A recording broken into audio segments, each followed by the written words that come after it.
समीर, जल्दी आओ ना। क्या कर रहे हो वहाँ? एक सेल्फी यहाँ से लेते हैं। देखो ना, बैकग्राउंड कितना खूबसूरत है। क्या यार अनु, अब और कितनी सेल्फियाँ? तुम घूमती कम हो, बस फोटो या सेल्फी। बस कर दो यार। नहीं, इधर आओ तुम। ये सब तो यादें हैं जो हमारे बाद भी रहेंगी। किसी दिन मैं नहीं रहूँगी तो मेरी यह सारी सेल्फियाँ तुम्हें मुझे भूलने नहीं देंगी, समझे? समीर को खींचकर अपने से सटा धड़ाधड़ 3-4 सेल्फी ले ली अनु ने। क्या करती हो यार? बस कर दो अब, लाओ ये फ़ोन मुझे दो। अनु को धकियाते हुए समीर जरा सा ही आगे बढ़ा था कि एक घुटी हुई सी चीख उसके कानों को भेद गई। उसने पीछे मुड़कर देखा तो पापा पापा सुनो ना। सुनते क्यों नहीं? 11 वर्षीय शिव के झकझोरने से जैसे समीर की तंद्रा टूटी। हाँ हाँ, अरे शिव तुम बोलो बेटा, कुछ कह रहे थे क्या? अपनी आँखों के खारे समंदर को आँखों में ही समेटते हुए समीर बेड से खड़ा हो गया। पापा, वो दादी माँ ने मम्मी के लिए कोई पूजा रखवाई है, उसके लिए आपको बुला रहे हैं बाहर हॉल में। अच्छा चलो। अनु का फ़ोन जेब में रखकर शिव के साथ हॉल में आया तो देखा माँ ने काफ़ी लंबी चौड़ी पूजा की तैयारी कर रखी है। इन सब से क्या होगा माँ? क्या वो ठीक हो जाएगी? क्या मुझे शांति मिलेगी?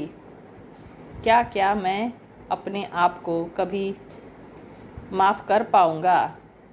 नहीं माँ, अनु का कातिल हूँ मैं, उसकी इस हालत का जिम्मेदार हूँ मैं। पपक कर रो पड़ा समीर। माँ ने आगे बढ़कर उसे कसकर गले लगा लिया। नहीं मेरे बेटे नहीं, मत सजा दे अपने आप को। वो एक हादसा था, भूल जा। अपने आप को संभाल। शिव की तरफ भी तो देख बेटे, वो भी तो हिम्मत दिखा रहा है। पूरे मन से हर पूजा अर्चना दान धर्म में शामिल हो रहा है। तू भी हिम्मत रख और सबसे बड़ी बात, अपने प्यार पर विश्वास कर। देखना जल्द ही अनु हमारे पास यहाँ घर में पहले की तरह चहकती दिखेगी। अच्छे से अच्छा इलाज और ईश्वर की आराधना, बस इन पर विश्वास रख। अम्मा जी पूजा शुरू करें?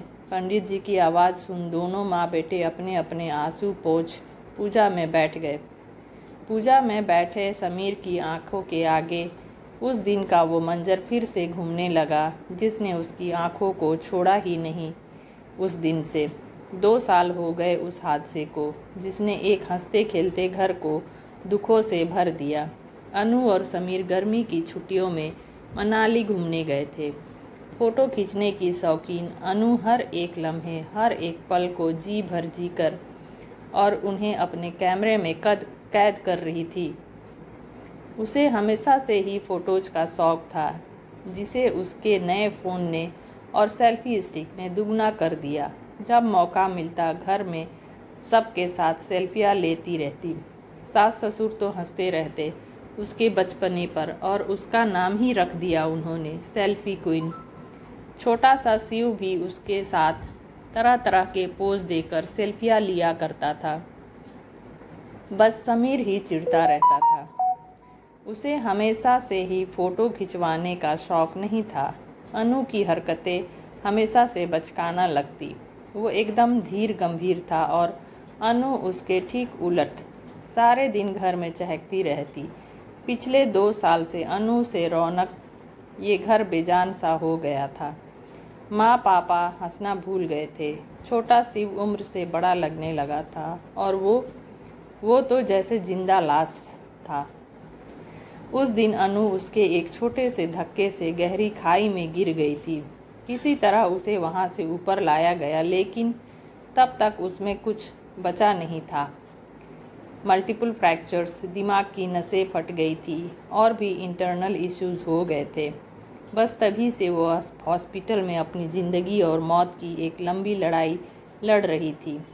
समीर रोज़ शिव के साथ हॉस्पिटल जाता और घंटों यूं ही बैठा रहता और अनु को बस देखता रहता। एक पल में न जाने कितनी बार उसने मन ही मन माफ़ी मांगता और अपने आप को कोसता कि काश उस दिन वो अनु को ऐसे बिना देखे कि वो कहाँ खड़ी है धक्का नहीं देता। काश बस एक बार अनु ठीक हो जाए, वो उसको कभी भी किसी भी बात के लिए नहीं टोकेगा। बस अनु एक बार फिर से उसके घर को अपनी निश्चल हंसी से गुंजा दे। आरती करते समय भी यही सब सोच रहा था समीर कि उसके फ़ोन की घंटी बजी। शिव ने उठाया। उधर से आई आवाज़ से नन्हे शिव के चेहरे और आंखों में खुशी की चमक आ गई। फ़ोन रख वो समीर से लिपट गया। पापा पापा, मम्मी ठीक हो गई। हॉस्पिटल से फ़ोन आया था कि मम्मी ने अपनी आंखें खोल दी। चलो पापा, जल्दी चलो। क्या अनु ठीक हो गई? मेरी अनु ठीक हो गई? माँ पापा, सुना आपने? आपकी सेल्फी क्वीन ठीक हो गई। चलो शिव, आज अनु के साथ ढेर सारी सेल्फियाँ लेंगे। समीर भी बच्चों की तरह अपनी मम्मी पापा से लिपट गया। माँ ने ईश्वर और डॉक्टर को ढेर सारा धन्यवाद दिया कि उनके घर की खुशियाँ लौट आई और साथ ही उनकी लाडली सेल्फी क्वीन भी जल्दी ही घर आ जाएगी। हॉस्पिटल पहुंचकर समीर ने अनु को देखा। वह बेड पर लेटी उसकी तरफ देख रही थी। समीर की आंखों से आंसू रुकने का नाम ही नहीं ले रही थी। कैसी लगी आपको यह एक छोटी सी कहानी? कमेंट कर हमें ज़रूर बताएं। आपके लिए हम अच्छी और कहानियाँ लेकर आएंगे। कहानी पसंद आई हो तो लाइक, शेयर और सब्सक्राइब करना ना भूलें।